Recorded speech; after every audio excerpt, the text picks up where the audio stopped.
अभी अभी कृषि यंत्रों पर जीएसटी की दरों को कम करके किसानों को बड़ी राहत दी है।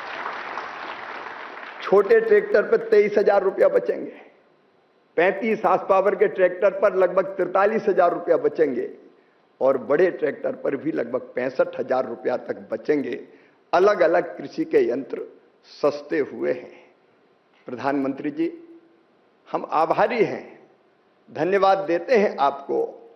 किसानों का हित आपके लिए सर्वोपरि है और इसलिए इसी मंच से आपने उद्घोषित किया था कि देश के हित सबसे ऊपर है और किसानों के हितों के साथ कोई समझौता नहीं होगा।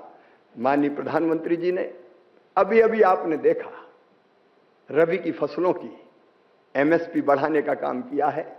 किसान भाइयों, गेहूं पर 160 रुपया प्रति क्विंटल, चने पर 225 रुपया प्रति क्विंटल, मसूर पर 300 रुपया प्रति क्विंटल, सरसों पर 250 रुपया प्रति क्विंटल, कुसुम पर 600 रुपया प्रति क्विंटल।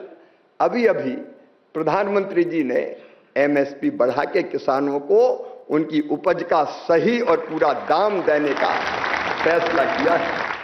माननीय प्रधानमंत्री जी, हम किसान इसलिए भी आपके आभारी हैं कि आपने प्रधानमंत्री किसान सम्मान निधि के अंतर्गत अब तक 3,90,000 करोड़ रुपया किसान के खाते में डाला है डीबीटी के माध्यम से। और आप 1 रुपया डालते हैं तो सीधे 1 रुपया किसान के खाते में पहुंचता है। माननीय प्रधानमंत्री जी, मैं किसान भाइयों को एक तथ्य और याद दिलाना चाहता हूं। यूरिया और डीएपी जिसका इस्तेमाल हम फसलों के उत्पादन को बढ़ाने के लिए करते हैं, पहले की सरकारें लगातार उनकी कीमत बढ़ाती रहती थी, लेकिन जब से प्रधानमंत्री बने हैं नरेंद्र मोदी जी, रेट तय है।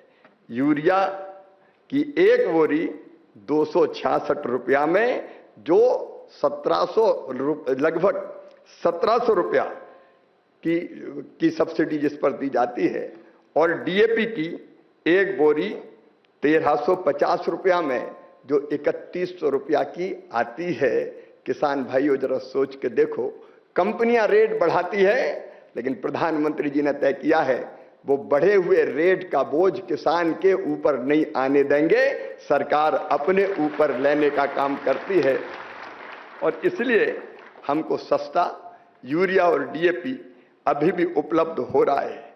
किसान भाइयों, छोटे किसान, लघु किसान, सीमांत किसानों को किसान क्रेडिट कार्ड के माध्यम से पिछले साल ही 24-25 में केवल फसलों के लिए जो ऋण लेते हैं 10 लाख करोड़ रुपए से ज्यादा की राशि मिली है। और जब से माननीय प्रधानमंत्री जी आए हैं, 1,62,000 करोड़ रुपया ब्याज की सब्सिडी के किसानों के खाते में डाला जा चुका है।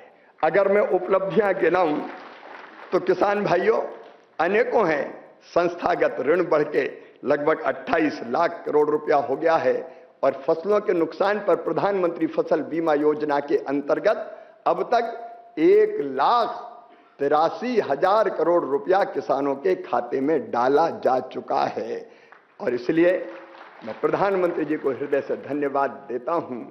प्रधानमंत्री जी के नेतृत्व में पिछले 10-11 सालों में खाद्यान्न का उत्पादन रिकॉर्ड बढ़ा है 40% से ज्यादा। गेहूं के, चावल के भंडार भरे हैं। गेहूं हो, चावल हो, मक्का हो, मूंगफली हो, सोयाबीन हो, पिछले साल हमने रिकॉर्ड उत्पादन किया है। और कृषि की जो वृद्धि की दर है वो अपने आप में प्रधानमंत्री जी के नेतृत्व में जो कृषि के क्षेत्र में काम कर रहा है उसकी सफलता की कहानी कहती है। लेकिन और प्रधानमंत्री जी, कृषि विभाग ने पहले जब जैसे लाल किले की प्राचीर से आपने कहा था स्वदेशी, हमने यहाँ बैठक की, फिर कर्मचारियों ने बैठक करके संकल्प लिया कि हम स्वदेशी अपनाएंगे और अब किसानों के बीच ये संकल्प जोर पकड़ता जा रहा है कि हमारे दैनिक जीवन की जरूरत की जितनी चीजें हैं हम स्वदेशी ही खरीदेंगे, विदेशी नहीं खरीदेंगे। स्वदेशी मतलब अपनी देश में बनी हुई चीजें। अगर ये वीडियो आपको पसंद आया है तो इसे लाइक जरूर करें। अगर चैनल अभी तक सब्सक्राइब नहीं किया है तो कर लें और नोटिफिकेशन पाने के लिए बेल आइकन भी दबा दें।